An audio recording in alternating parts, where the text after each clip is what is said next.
Hi guys, welcome back. I've just been messing around with the tail filter a little bit on that kick reverb.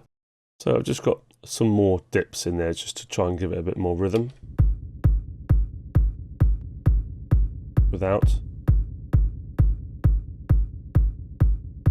Just sounds a bit more like it's got 16th notes in there now. And I'm going to rename this actually, so let's call this Rumble Reverb.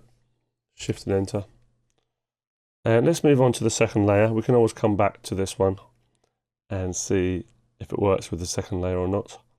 Yeah, so go over to your file browser, go to your work files and bring in a bass for Rumble. Mine's down here on the desktop. Just drag it in between Rumble, Reverb and Effects channels. You can drag yours in from the right hand side, of course. Now this is the sample. Again, it was taken from a website. Here's the sample that we're going to use. Okay, so not very pleasant at the moment, but we're going to manipulate this quite a bit. First thing I'm going to do is take away all the top end, loads and loads and loads of it, in fact most of it.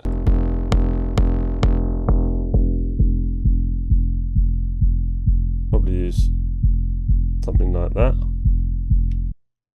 Definitely going to use tail filter. I will just show you if you don't want to use tail filter, how to use the fade. So bring in the fade like this, and if you double click on the line itself, you get the fade menu, and you can adjust the type of fade. So you might want to use something like that or that, and you can also adjust the fade curve as well if you like, and you can see the audio changing behind.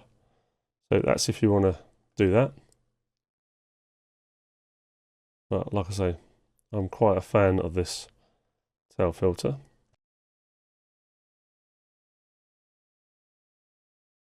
(16) volume.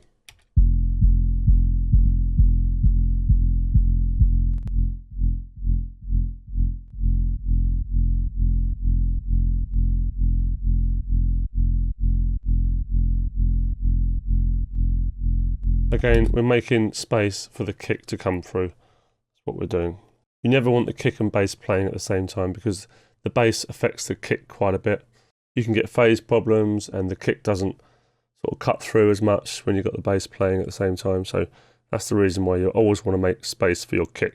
The kick is so important to come through the mix because it absolutely just drives the track along. We'll try a bit of delay. Incidentally, I think I took the delay off the other one, just to let you know. Yeah, I've got mono delay on bypass at the moment, just to let you know, on the previous layer. But on layer 2, we'll try it again. 16th, like I say, works well.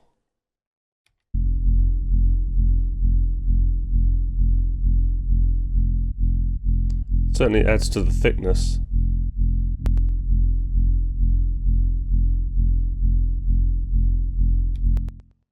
And again, I think we'll add some reverb.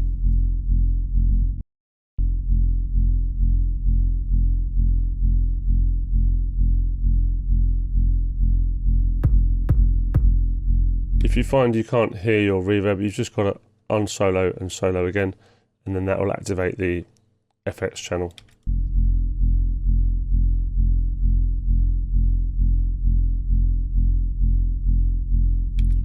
And what we'll also do here is, I think we'll add a bit of distortion.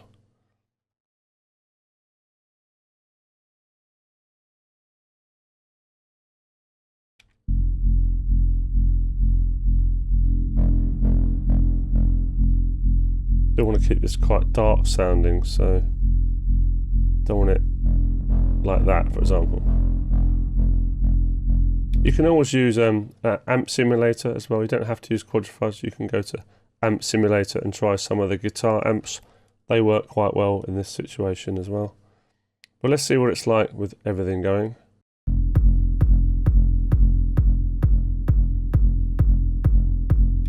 Well, it's not quite working at the moment.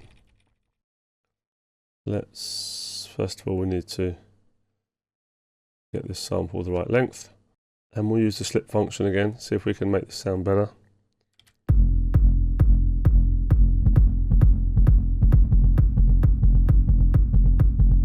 Already that's better, although probably a bit loud.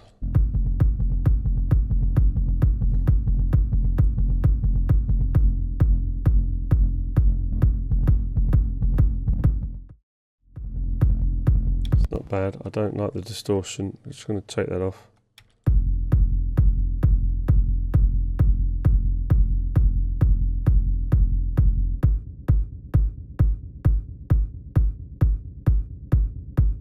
Just addressing some of the volumes.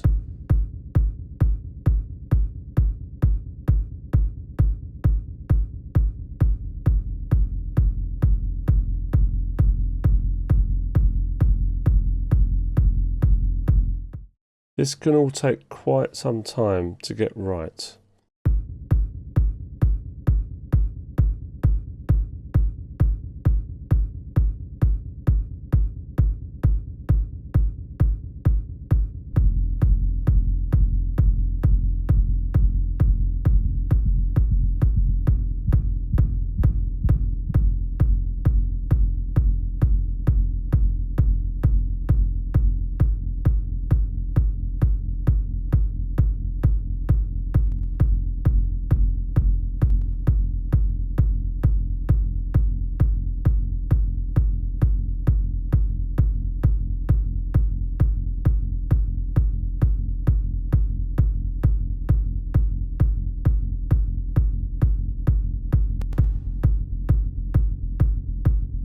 So yeah, you just play around with different shapes and it can totally change the rhythm of the sound.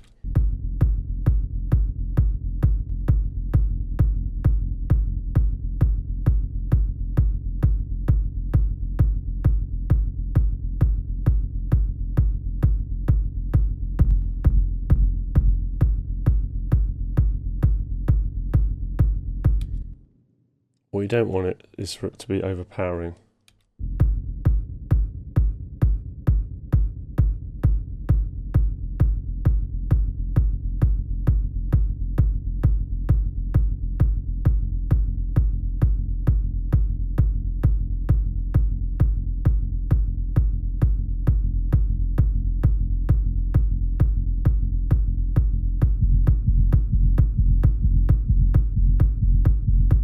Just by using that slip function, you can see how you can completely change the rhythm again. That doesn't sound too bad like there. It's all sort of a bit fiddly, this process, but you get there in the end. So let's go back to basics. Let's just start with the kicks. Bring in the reverb rumble. Top layer if you like. Now bring in the bottom layer.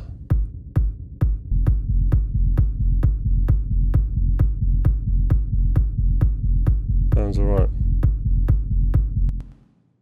So rumble top. And we'll make this. We'll make that rumble low, just so we know what we're doing.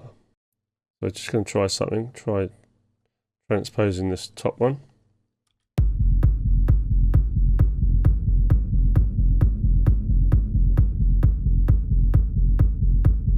Could have it there.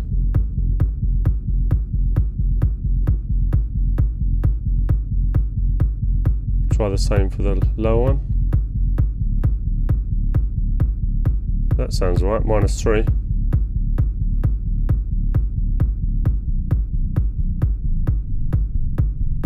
Well, was a bit much, an octave.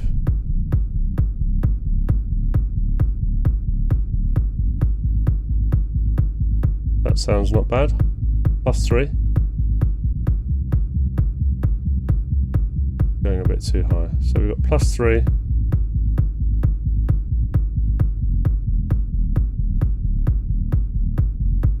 Kind of depends on what key the rest of your track's going to be in, I guess.